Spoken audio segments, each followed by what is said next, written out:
Okay, so in part three, we're going to talk about how Napoleon not only becomes the leader of France, but also becomes the emperor of what he calls the French Empire, and how he expands France beyond the original borders of France, because he believes that his empire shouldn't just be for the French people, but for everybody. We're starting off with this interesting part of a painting right here, which is also a Jacques-Louis David painting, by the way. And this is Napoleon with a crown in his hands, and he's crowning this woman who's actually his wife, Josephine. But what is he crowning her? What is with the crown on his head, and why is the Pope behind him? Let's back it up for a second and talk about some other things. Um, so Napoleon becomes leader in 1799, and by 1802, 3 years later, things are a lot better in France. The average person in France has seen their life get much better under Napoleon. So in 1802, he asks the people of France to vote him leader for life. So there is a plebiscite, a countrywide vote on whether or not Napoleon should be the leader of France for life. And he overwhelmingly wins this plebiscite, almost 100% of the vote. Now, of course, we know that Napoleon was a master of propaganda, and you only heard great things about Napoleon and never anything bad. So that probably had a lot to do with this vote. Nonetheless, he sees himself as the legitimate ruler of life, ruler for life of France, because all the people elected him. Another thing that's going on at this time is he cuts a deal with the Third Coalition. The Third Coalition, and that is Austria, Prussia, Great Britain, the countries that France has been at war with since 1792. He cuts a deal with them at this time to kind of end the war, or at least put the war on hold. And because of this deal with the Third Coalition, because of everything that's happening in France and how much it's gotten better, and the plebiscite, Napoleon decides that it's time to become the emperor of France. So in 1804, Napoleon crowns himself as emperor for life of the French Empire. And we'll talk in a second about what makes an empire different from a republic, or any other country for that matter. But I want to bring your attention back to this painting, because if you'll notice, typically when a king, a Catholic king who was crowned king, would have the Pope put the crown on his head, but not Napoleon. Napoleon's belief was, surprise, surprise, that only Napoleon was worthy enough to place the crown on his head. So he actually crowned himself, literally crowned himself, emperor of the French Empire. So the Pope gave him the crown, and then he put it on his own head. And in this painting right here, this is a painting of him crowning his wife Josephine as the Empress of the French Empire. So again, even though he crowns himself emperor, calls himself emperor for life, he's insisting that he's keeping the ideas of the revolution alive in his rule, that he is the revolution, as he said. But what's interesting about this is if you look at another Jacques-Louis David painting, this is a portrait of Emperor Napoleon. What do you notice? Well, look at what he's wearing. It looks like a king's robe. He's holding scepters like a king would, and he's got a crown. He's on a throne. If you didn't know anything about Napoleon, right, you would assume, first gut reaction, that this is a king. And it really begs the question, did Napoleon think he was basically an elected king? He says he's not a king. He says he's leading the revolution, that the people wanted him, and this is quote-unquote democracy because of the plebiscite. But clearly Napoleon does see himself as an absolute ruler of France. The other thing that Napoleon believes is that the Napoleonic laws and all the great things that have happened to France shouldn't just be for France, that all the people of Europe should be able to live under the greatness that is Napoleon. So Napoleon decides when he becomes emperor that he wants to take this show on the road. One of the things he tries to do is he actually tries to take back Haiti in 1801. It was called Saint-Domingue at the time. Haiti was a colony of France. There were slaves working sugar plantations, and the money made from the sugar trade was very valuable to France. During the National Assembly and the Declaration, slavery was ended in Haiti, but then Napoleon realizes we need that money to fund the empire, so he actually tries to re-enslave the people of Haiti. And there's a revolution in Haiti, which we'll talk about in the next chapter. That revolution doesn't go very well, and in 1801 he fails to take it.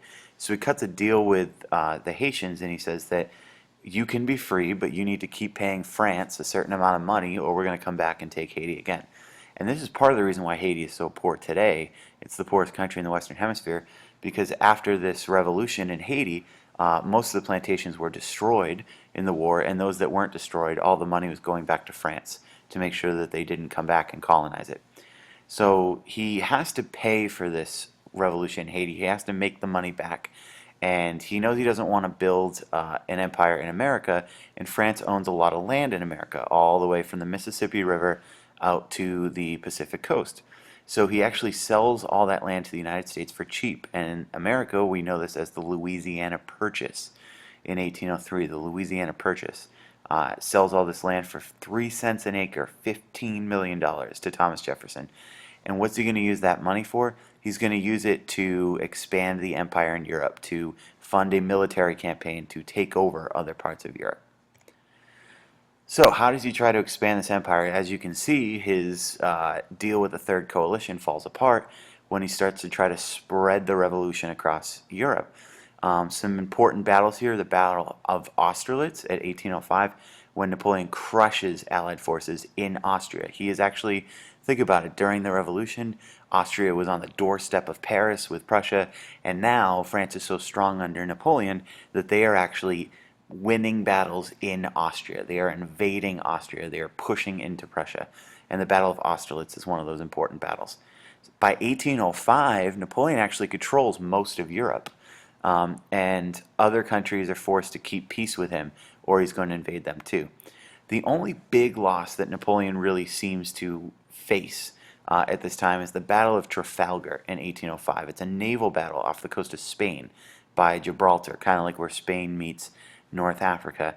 And the British Navy is able to sink most of Napoleon's fleet. And that basically ensures that Napoleon will never really conquer any place by sea. And he can't invade Great Britain. That's what's really, really important about the Battle of Trafalgar, is that it stops Napoleon from invading Great Britain by sea. So if he's going to want to defeat Great Britain, he's going to have to do it some other way. But as he's going along and as he's taking more and more territory with these wars, we call them the Napoleonic Wars, every place that he invades and conquers, he creates a new country called a sister republic. The idea that it's a new country, it's a quote-unquote republic, and it's the sister of France. It's like in the family with France. These governments were not really republics. They were run by his people, like his brothers and his cousins. And in each place, he would give them a copy of the Napoleonic Code, and he says, "Congratulations, I've liberated you. You are a sister republic of France. Congratulations, you get to use Napoleon's laws and just be awesome because Napoleon's your leader." And they became part of this French Empire. So let's look at this map. The darker color here represents the borders, everything that was under direct control of Napoleon. And you'll notice it's not just France. France originally kind of ended right here, but now it includes the Netherlands, it includes part of Belgium, it includes the northern part of Italy. And it also, these lighter areas right here are areas that were not under his direct control, but were considered sister republics. And if you notice, most of Austria is now under the control of Napoleon in the mid 1800s, 1805, 1806. Prussia is pushed all the way back here, and he also has a sister republic near Russia. You can also see too that he is trying to invade Spain, and he even gets pieces of Portugal at this time as well. So there's no doubt about it, Napoleon's new goal is to control as much of, if not all of, Europe as he can. Now this is an interesting piece of history. Beethoven, the famous composer, originally dedicated one of his symphonies, the Eroica Symphony, his 8th symphony, to Napoleon. Because at first he thought that Napoleon really was going to liberate the rest of Europe from these monarchs, these absolute monarchs, and create democracy. But as he realized that Napoleon was really just about conquering it for himself, Beethoven was so upset that he actually scribbled out the dedication of the Eroica, the Hero Symphony, and I guess undedicated it to Napoleon when he decided that Napoleon wasn't a hero. He was a dictator who wanted to control all of Europe. So Napoleon realizes that as long as Great Britain has access by sea to ports with the people that Napoleon's trying to defeat, he'll never really conquer all of Europe, and he'll never be able to beat Great Britain. Great Britain keeps docking in these ports, resupplying Napoleon's enemies, and causing a problem for Napoleon. So Napoleon gets basically all the way to the border with Russia, and he knows that if he's going to take over Europe, what he has to do is he has to control every single port in Europe, completely shut off Great Britain from the rest of Europe. And the idea is if Great Britain can't hook up with the Allies, they'll both suffer, and he'll be able to conquer both. So he decides to raise what's called the Grand Armée, which is a 400,000 troop army, and he's going to march all the way into Russia, a massive country, and he's going to capture Russia, and that will give him control of all of Europe. The problem is this: Russia, although it's huge, and although their army was very, very weak, no match head to head against Napoleon, they knew they couldn't beat Napoleon, so they had to do something to stop him. So what they did is they used a slash and burn technique, or scorched earth policy. They would fight Napoleon for a little bit, and then when they retreated because they couldn't defeat him, they would completely destroy the city on their way out. Their own cities, they would destroy them. Why would they do this? Because when the winter sets in Russia, Napoleon had no food, no shelter, nowhere to go, and the Russian winter is brutal.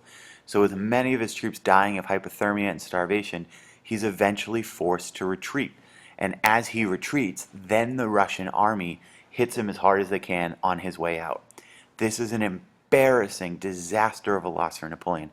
And of the 400,000 troops he left with, only about 30,000 of them, 10%, return to France. 9 out of 10 of his troops die in the Grand Armée.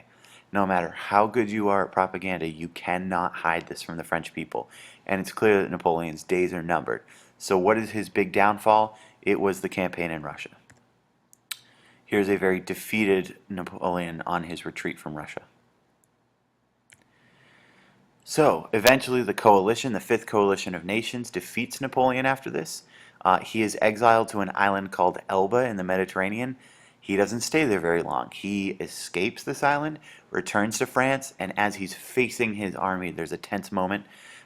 They had orders to kill him if they see him, and he's facing his army. They're pointing their guns at him, and he says, "Men of the Fifth," which was the regiment that he had run into. "If there's any man here who would shoot his emperor, do it now." And then there's this pause, and all of a sudden the soldiers start yelling, "Long live the emperor," and he actually takes back the French army.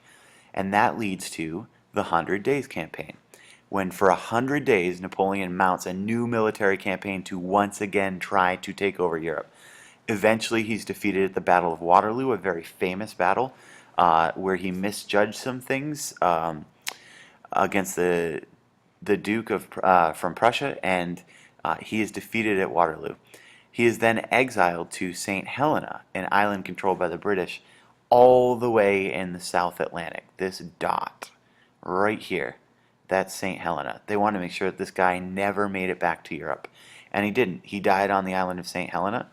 Most people believe, historians believe, that he died of stomach cancer. There are some conspiracy theorists who think he might have been poisoned. But nonetheless, that is the end of Napoleon. And that's the end of the French Empire. And for a lot of people, the end of the French Revolution, if you believe that he was part of it. Who takes over after Napoleon? They bring back Louis XVI's brother, and he becomes officially Louis XVIII. And after 7 weeks of learning about the French Revolution, we are back to an absolute monarch. But my question is this: do you think that this whole thing was for nothing? Or have some ideas been spread around Europe that might cause problems for other monarchs as time goes on? And that's what we're going to look at in the next chapter. So that's it for your Napoleon notes.